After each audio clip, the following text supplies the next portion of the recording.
At 26 years old, the family that had abandoned me 16 years ago suddenly reappeared in my life. This unexpected reunion sparked a series of emotions and reactions that made me question my own identity, as if I was a different person entirely. As the eldest daughter, I grew up in a seemingly happy family with two siblings, one 3 years younger and the other 5 years my junior. We shared typical family experiences, cooking meals together, watching movies, and playing games. We were close-knit until my father lost his job when I was 9. Blamed for things he hadn't done, he was unfairly dismissed, leaving my mother, who was working in a school, struggling to provide for us all. They decided it would be best if I lived with my grandparents until they were back on their feet. Initially, the idea seemed reasonable, and I embraced the change. That summer, I stayed at my grandparents' farm, caring for animals and enjoying the countryside. Little did I know, this temporary separation would turn into a lifelong ordeal. When school was set to resume, my parents assured me they were working on arranging a new home. I stayed a few extra days with my grandparents, waiting for their call. However, the promised days turned into weeks, and weeks into months. Every attempt to contact my parents was met with unanswered calls and empty promises. I grew frustrated and desperate for answers. I asked my grandparents if they knew anything, but they were as clueless as I was. Seeking help, I filed a missing persons report, but my grandparents dismissed it as mere drama, grounding me for my efforts. Feeling abandoned and betrayed, I pleaded with my grandparents to provide me with an education. They enrolled me in a local public school, but adjusting to the new environment took time. Despite the challenges, I focused on my studies, determined to escape my grandparents' farm and find my parents. The lack of concern from those around me intensified my resolve. Everything changed when I overheard a conversation between my grandmother and my mother on the phone. The hushed tones in the kitchen revealed the truth. My mother was alive. My hope was rekindled. But the mystery of my parents' disappearance only deepened, leaving me with more questions than ever before. We were discussing my progress in school and various aspects of my life, and hearing her voice stirred up a whirlwind of emotions within me. I couldn't contain my feelings, and before I could stop myself, I called out to her. The moment my voice reached the other end, silence fell. Frantically, I screamed and cried into the phone, hoping that if I shook it hard enough, her voice would echo through the receiver. Grandma emerged from the kitchen, her face a mix of concern and frustration, instructing me to go to my room. I unleashed my anger on her, demanding to know why she had hidden my mother from me and why she refused to divulge any information. Despite my pleas, Grandma remained steadfast in her silence, leaving me to accept the painful reality that my parents had essentially abandoned me. Shortly after that heartbreaking phone call, my grandparents sent me to live with a distant aunt, a 5-hour drive away from their farm. I often wondered why my parents had chosen to send me away, but I never received a satisfactory answer. My aunt, my mother's cousin, turned out to be a compassionate and understanding soul. She embraced me with open arms, and when I questioned her about my parents, she admitted she didn't have any answers. Her sincerity was palpable, and I chose to believe her. From the moment I moved in with my aunt at the age of 13, she became my rock. Whenever I struggled with my emotions, she was there to guide me, offering solace and understanding. She even encouraged me to seek therapy, a decision that initially left me hesitant but eventually proved immensely beneficial. My aunt validated my feelings, something my grandparents had never done, and provided the support I desperately needed. By the time I finished high school, my aunt had become the most significant person in my life, filling the void left by my absent parents. She supported me through my journey to becoming a veterinary doctor, following in her footsteps. At 21, I approached her with adoption papers, wanting her to be my legal parent. With her wholehearted agreement, I finally found the stability and love I had craved for so long. Having completed my degree, I now work as an intern in a hospital, striving to gain valuable experience.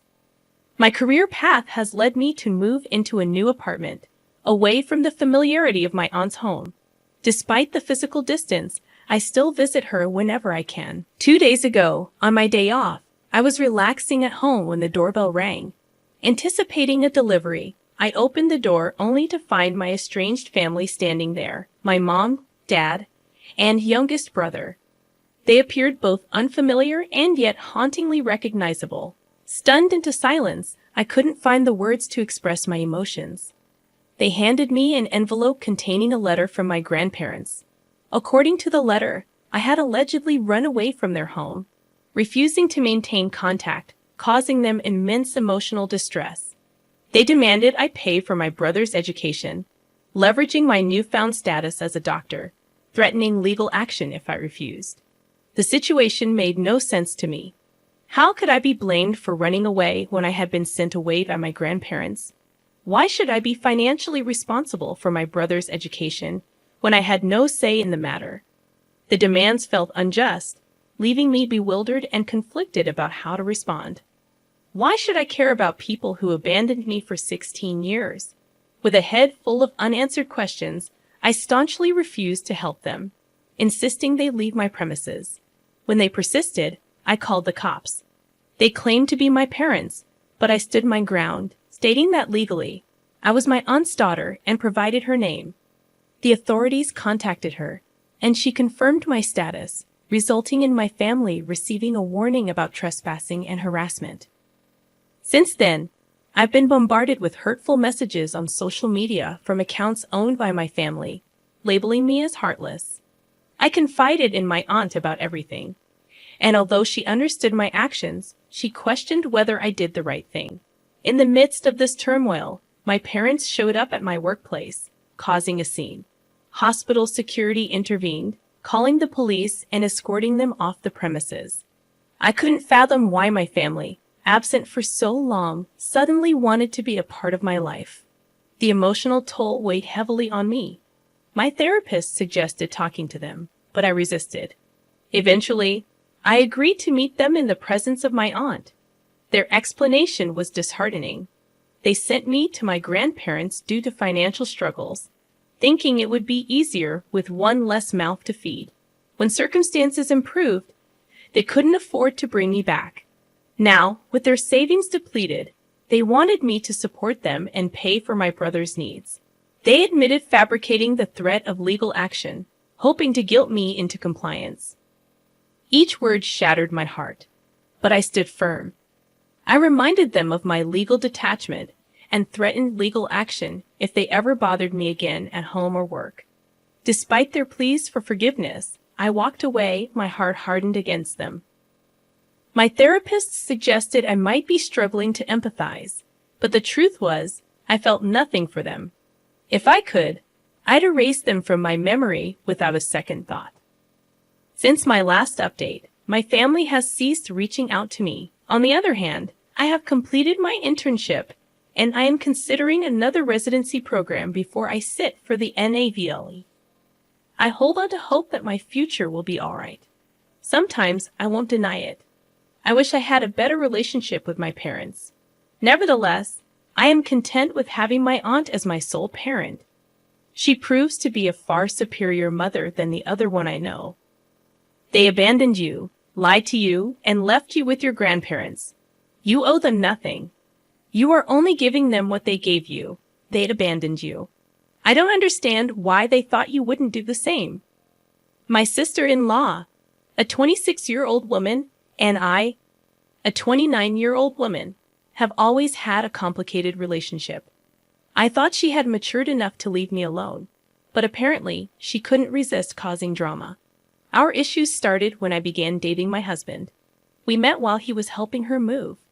We struck up a conversation at a local bar and have been together ever since. Despite our happiness, my sister-in-law never liked me. She once told me her brother never gets serious with anyone, so I shouldn't get my hopes up. I mentally prepared for heartbreak, even though I really liked her brother. However, 6 years later, we are still going strong, and he is undoubtedly my favorite person in the world. The rest of his family, including my mother-in-law, father-in-law, and every other family member I've met, have been nothing but nice to me. So it baffles me why my sister-in-law seems to hate me so much. 2 years ago, during our wedding, she created a huge fuss. I didn't want her as my bridesmaid due to her consistent cold and condescending behavior towards me. However, she threw a tantrum and tried to emotionally manipulate my husband against me. To avoid more drama, I made her a bridesmaid. Yet she showed up in a white floral dress, angering everyone. My in-laws forced her to change, threatening to exclude her from family events if she didn't comply. She apologized afterward, and I thought she had moved past her immature behavior. Clearly, I was wrong. Things took a turn when I found out I was pregnant with my first child. I was thrilled and couldn't wait to share the news. While everyone else was excited, my sister-in-law's behavior was different. She didn't seem happy for us and consistently managed to make the moment about herself. During a family event, we announced our pregnancy, and she quickly diverted the conversation to her own experiences as a single mother, emphasizing how difficult it was for her to go through pregnancy alone and suggesting that I was lucky. As my due date approached, my sister-in-law offered to host a baby shower for me. Initially, I was grateful and excited about the celebration with my family and friends. However, my excitement turned to suspicion when she insisted on hosting the event at a venue 12,000 miles away from where we lived. She claimed it was a surprise, set up at a luxurious venue owned by her friend, and we wouldn't have to pay for anything. Despite her explanation, I couldn't shake the feeling that something was amiss. When I shared my concerns with my husband, he assured me that his sister was simply trying to do something special for us, and that I might be overthinking it. He even rescheduled vital meetings so we could attend the supposed baby shower. We flew there with my parents, as my in-laws couldn't attend due to being out of the country. Upon arriving at the location, a lavish resort, I immediately sensed something was wrong. The decorations were pink and blue, but there were unfamiliar faces present.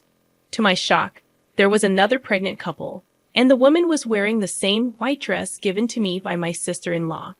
It became apparent that my sister-in-law had tricked us into attending her friend's baby shower, making me feel humiliated and overshadowed. Feeling utterly embarrassed and upset, I left the party in tears once I understood the situation. My husband confronted his sister, leading to her making excuses and attempting to deflect blame. He informed his parents, who were equally shocked and angry. In response to her behavior, they decided to cut her off financially. They had been supporting her financially for years, but after her actions, they withdrew their financial aid and decided she should fend for herself. They even warned her not to show up until she learned to act responsibly. Although my sister-in-law blames me for her misfortune, I maintain that I didn't ask my in-laws to take any action. This was entirely her own doing. While she tries to manipulate me, portraying herself as a single mom, I can't help but believe she deserves the consequences of her actions. Despite her attempts to guilt-trip me, I stand firm in my belief that she brought this upon herself. My sister-in-law is by no means destitute. She won't be left penniless with her son due to this situation. She just needs to adjust her lifestyle and figure out how to manage her boutique independently. Moreover, if my in-laws genuinely believed their grandchild was in jeopardy, they would step in. I'm confident they won't hold a grudge for long. Although they might not fund her boutique, they'll likely assist her with general expenses once she acknowledges her error and apologizes to me, rather than attacking me for her perceived misfortunes. My husband firmly stands by my side, assuring me that I never have to forgive my sister-in-law or engage with her again. He apologized for not intervening earlier and taking stronger measures to keep her away from me. My kind mother-in-law is planning a genuine baby shower for me, promising a delightful celebration where I can focus on the joy of our upcoming child, forgetting about my sister-in-law's antics. However, my sister-in-law crashed my baby shower despite being uninvited. On the day of the event, everything seemed perfect. My mother-in-law had beautifully decorated her backyard, and delicious food and drinks were served. We were happily chatting with our friends and family, opening gifts people had generously brought for us. But when my sister-in-law arrived, having found out about the party through social media, she exploded into a furious tirade. She created a scene, shouting that her parents didn't financially support her, but had no issue throwing a lavish party for me, someone she deemed unworthy of such attention. At that point, my mother-in-law had had enough. She promptly escorted my sister-in-law out of the garden, apologizing to the guests for the disturbance.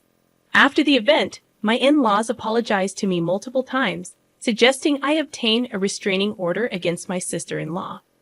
While I hesitate to take such drastic measures, we have decided to keep all news about the baby off social media to prevent her from stalking us. The whole situation is insane, and it baffles me how jealous and immature my sister-in-law can be. She managed to ruin not just one but two baby showers with her antics. I must add that my in-laws initially weren't supportive during her pregnancy because she was having a child out of wedlock, which clashed with their traditional beliefs. They did come around after the baby was born, but it appears my sister-in-law still harbors resentment. I haven't heard from her since the baby shower, and my in-laws have expressed their intention to cut her off permanently due to her embarrassing behavior in front of so many people. Frankly, I've reached a point where I don't care anymore. I just want this ordeal to be over so I can focus on myself and my baby. It's astonishing how entitled and childish she can be, sabotaging such a beautiful event. She disrespected not only me but also her friend, showcasing her true colors as a deeply flawed and immature individual. I don't intend to waste another thought on her.